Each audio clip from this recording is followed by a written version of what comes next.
Olá, concurseiro! Esta é a retrospectiva sobre meio ambiente de 2025, com foco na COP30. Se inscreva no nosso canal do YouTube para não perder os novos vídeos e vamos lá! A gente está aqui para fazer uma análise a fundo dos resultados da COP30, que aconteceu em Belém em novembro de 2025. E o mais curioso sobre essa conferência, é que, dependendo de onde se lê, ela é descrita ou como um sucesso diplomático quase heróico do Brasil, ou então como um fracasso climático retumbante. A minha primeira pergunta é, como é que essas duas coisas podem ser verdade ao mesmo tempo? Exato, e esse é o grande paradoxo da COP30. É isso que a torna um tema, assim, fascinante e com uma probabilidade altíssima de cair em provas. A resposta para essa dualidade toda está num conceito-chave, que é a ambiguidade do Brasil como país anfitrião. Ambiguidade. Como assim? Pensa comigo, o Brasil chegou para sediar a COP da Floresta com as credenciais ambientais renovadas, sabe? Mostrando uma queda bem expressiva no desmatamento amazônico. E isso deu muita moral para o país. Certo, virou o garoto propaganda da conservação florestal. Precisamente. Só que, ao mesmo tempo, nos bastidores, o mesmo governo mantinha planos bem firmes de expandir a exploração de petróleo e gás, e em áreas supersensíveis, como a margem equatorial, a famosa Foz do Amazonas. Essa contradição interna do anfitrião, sabe, de ser ao mesmo tempo uma potência ambiental e uma futura potência petrolífera, acabou sendo o espelho perfeito dos resultados da conferência. Um sucesso em manter o diálogo vivo, mas, por outro lado, um fracasso em tomar as decisões que realmente precisavam ser tomadas. Entendi. Então, a identidade dividida do Brasil, de certa forma, contaminou as negociações. E para a gente entender como essa paralisia se instalou, a gente tem que olhar para o cenário global, que em 2025 estava um verdadeiro caos, né? Um caos é um bom resumo. Olha, o fator mais desestabilizador, sem a menor dúvida, foi o retorno do Donald Trump à presidência dos Estados Unidos. E como ele tinha prometido, veio a segunda retirada do país do Acordo de Paris logo no comecinho do ano. E isso não foi só simbólico, imagino. De jeito nenhum. A ausência da maior economia do mundo e do segundo maior emissor na mesa de negociações, isso criou um vácuo de poder, um vácuo de pressão que mudou completamente a dinâmica do jogo. E na geopolítica, vácuos de poder são sempre preenchidos por alguém. Quem foi que se aproveitou dessa brecha? Foi aí que se consolidou o que os analistas batizaram de eixo da obstrução. Eixo da obstrução. Que nome forte. Isso foi tipo uma aliança formal, com declaração conjunta, ou foi mais uma união de interesses, assim, agindo nos bastidores? Ótima pergunta. Foi totalmente a segunda opção. Não era um bloco oficial, nada disso, era uma aliança tática de petroestados liderada principalmente por Arábia Saudita e Rússia. Ah, claro. Sem a pressão dos Estados Unidos para moderar as posições deles, eles se sentiram, assim, totalmente à vontade para vetar sistematicamente qualquer menção a um cronograma para o fim dos combustíveis fósseis. O famoso phase-out. Exato. Eles agiam em bloco, derrubando proposta atrás de proposta e arrastando as negociações. E a União Europeia? Não tentou ocupar esse espaço de liderança que os americanos deixaram? Tentou, mas de forma surpreendente acabou muito isolada. E a razão para isso é um ponto técnico, mas que é crucial para provas de relações internacionais. O CBAM. O mecanismo de ajuste de carbono na fronteira. Isso. Aquela taxa sobre produtos importados que não seguem as mesmas regras climáticas deles, certo? Exatamente. Acontece que as grandes potências emergentes, tipo China, Índia e o próprio Brasil, viam o CBAM não como uma política para o clima, mas como protecionismo? Protecionismo comercial disfarçado. Isso gerou um clima de desconfiança geral, sabe? E minou a capacidade da União Europeia de construir alianças. Ela chegava para negociar o clima, mas os outros países só queriam discutir comércio. Que situação. A tensão foi tão grande que uma consequência prática da COP30, e isso vale a pena notar, foi a criação de um diálogo clima-comércio dentro da estrutura da ONU, justamente para evitar que futuras COPs fossem sequestradas por essas disputas. É incrível pensar nessa briga de gigantes acontecendo lá nas salas de negociação, enquanto aqui embaixo, na cidade de Belém, uma transformação sem precedentes acontecia para receber todo mundo. Como foi isso na prática? foi outra história de paradoxos. Por um lado, um legado urbano que não dá para negar. A cidade recebeu um pacote de obras de mais de 4 bilhões de reais, a maior intervenção em um século. Uau! E se tem algo que vale a pena guardar sobre o legado físico, são alguns nomes-chave. Primeiro, o Parque da Cidade no local do antigo aeroporto. Ele não só sediou a zona azul das negociações, como virou a principal área de lazer da cidade. Certo. Segundo, a revitalização da Orla, com a nova doca e o Porto Futuro 2. E, claro, obras de infraestrutura essenciais, como a macrodrenagem contra os alagamentos e 5 novos viadutos. Um legado impressionante no papel, mas é a realidade. A cidade aguentou o tranco de receber o quê? Umas 40, 50 mil pessoas de uma vez? Pois é, não aguentou. Aí entra o outro lado da moeda, uma crise logística monumental. Imagino. A capacidade hoteleira era completamente insuficiente. Os preços de aluguéis e hotéis explodiram, chegaram a níveis, assim, absurdos. A organização teve que improvisar com soluções criativas. Navios de cruzeiro atracados no porto, funcionando como hotéis flutuantes, a construção de vilas modulares temporárias. E aquele programa Família Acolhedora, né? Exato, incentivando os moradores a alugarem quartos. Lembro bem dessa polêmica. Ela escalou quando editoriais de jornais do Sudeste começaram a sugerir que parte do evento fosse levado para o Rio de Janeiro. Isso pegou muito mal por lá, né? Como uma visão colonialista. Como se a Amazônia só servisse de cenário, sabe? Mas não tivesse a capacidade de sediar de fato um evento desse porte. E, para complicar ainda mais a situação, um incêndio atingiu um dos pavilhões da Zona Azul no meio da conferência.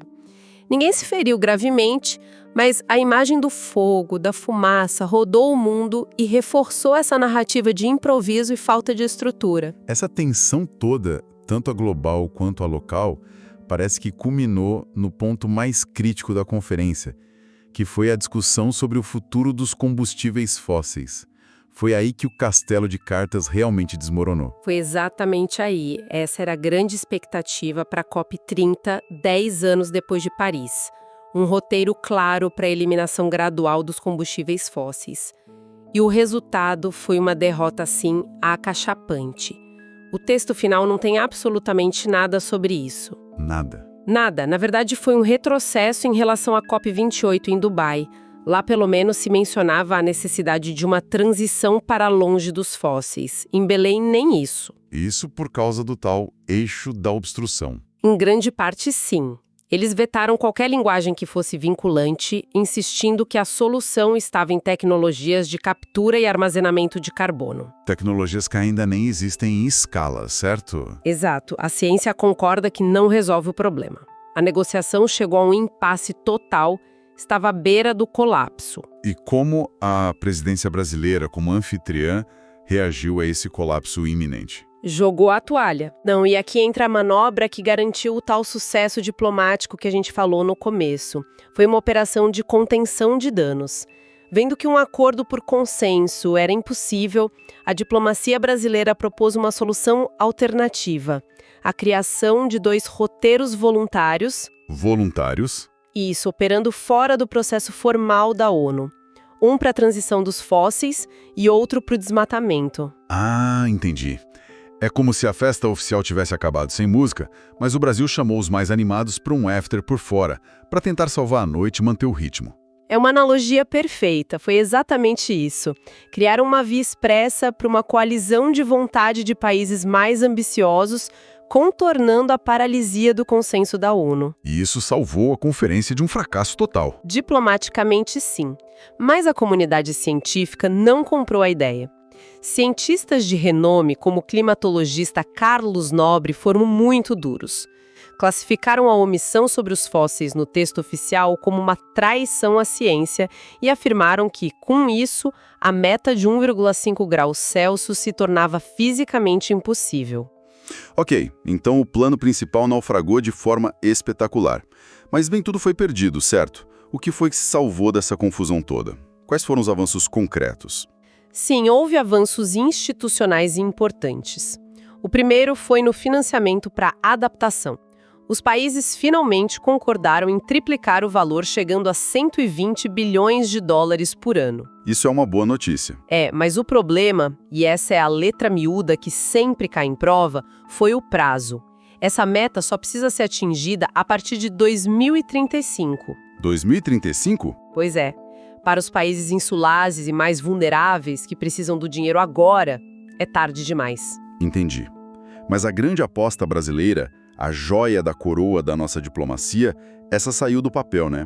O tal do Fundo Florestas Tropicais para Sempre, o TFFF. Essa sim foi a grande vitória. E é fundamental entender o mecanismo dele, porque é bem inovador. Espera só para eu entender bem o conceito. Diferente de fundos anteriores, como o Fundo Amazônia, que financiavam projetos específicos, o TFFF funciona de outra forma, certo? Exato. Em vez de doações pontuais para projetos, o fundo opera pagando uma espécie de aluguel anual por hectare de floresta tropical que é comprovadamente mantido em pé. Ah, é um pagamento por serviço ambiental. Em escala global. A meta era lançá-lo com 10 bilhões de dólares. Em Belém, conseguiram capitalizar cerca de 6 bilhões, o que já é o suficiente para começar. 6 bilhões. E quem foram os doadores? E aqui vão os números-chave para notar. Noruega foi a maior doadora, com 3 bilhões. E a surpresa foi que Brasil e Indonésia, os dois países com as maiores florestas tropicais, também entraram como doadores, cada um com 1 bilhão de dólares. Foi uma demonstração de liderança do Sul global. Muito interessante. E quem ficou de fora? Quem eram as ausências sentidas? As mais notáveis foram o Reino Unido e, principalmente, os Estados Unidos de Trump, que obviamente não contribuíram com nada. E além do TFF, outro avanço técnico importante, que tem um nome para memorizar, foi o Mecanismo de Ação de Belém, o BAN. BAN. E o que ele faz? Esse é um programa focado em garantir uma transição justa, ou seja, assegurar que a mudança para uma economia verde inclua proteção social, direitos trabalhistas e requalificação de trabalhadores. Falando em floresta e em quem vive nela, havia uma promessa muito forte de que esta seria a Copa Indígena. Mas, pelo que eu acompanhei, a realidade foi bem mais complicada do que o discurso. Foi mais um dos paradoxos de Belém. De fato, nunca se viu tantos indígenas em uma COP, cerca de 2.500. A presença deles coloriu a cidade, os eventos paralelos. Mas o problema era o acesso aonde as decisões eram tomadas. Para a Zona Azul, a área formal de negociação, apenas 360 credenciais foram disponibilizadas para essa população inteira. 360 para 2.500 pessoas? Exatamente. Quer dizer, a cultura indígena era bem-vinda como espetáculo, mas a voz política deles era barrada na porta. É uma boa forma de colocar. O símbolo disso que viralizou e resumiu toda essa frustração foi a imagem do cacique Jairo do povo Gavião da Montanha, tendo o cocar dele arrancado por seguranças da ONU ao tentar entrar numa plenária. Foi uma imagem muito forte de exclusão. Pesado. Mas apesar dessa barreira física, eles conseguiram uma vitória importante no papel, no texto final, não foi? Conseguiram. E este é um ponto com altíssima probabilidade de ser cobrado em provas de direitos humanos e direito ambiental.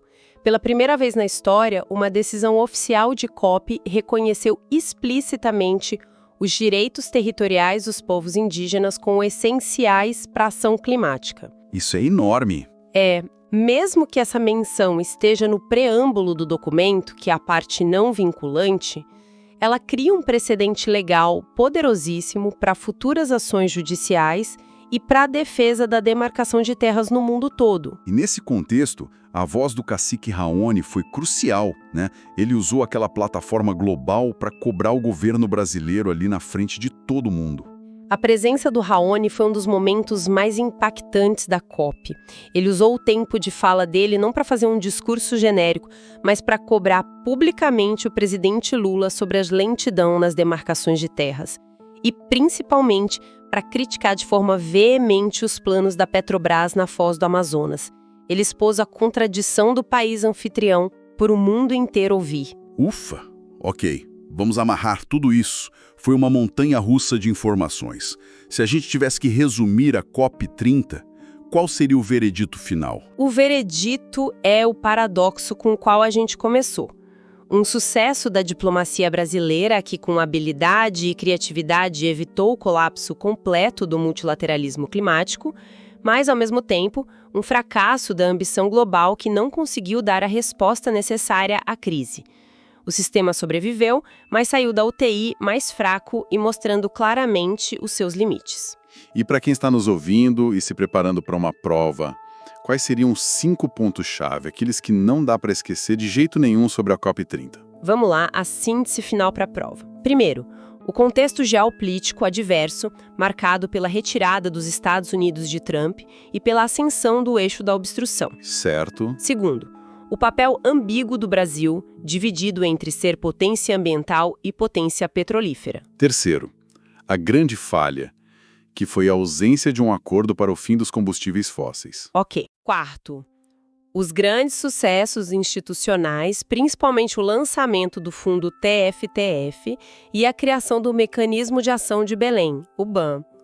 E quinto, que pode aparecer em questões discursivas, a manobra diplomática dos roteiros voluntários como alternativa à paralisia da ONU e, claro, o avanço histórico do reconhecimento dos direitos territoriais indígenas no texto. Perfeito. E, para fechar, fica aqui uma reflexão.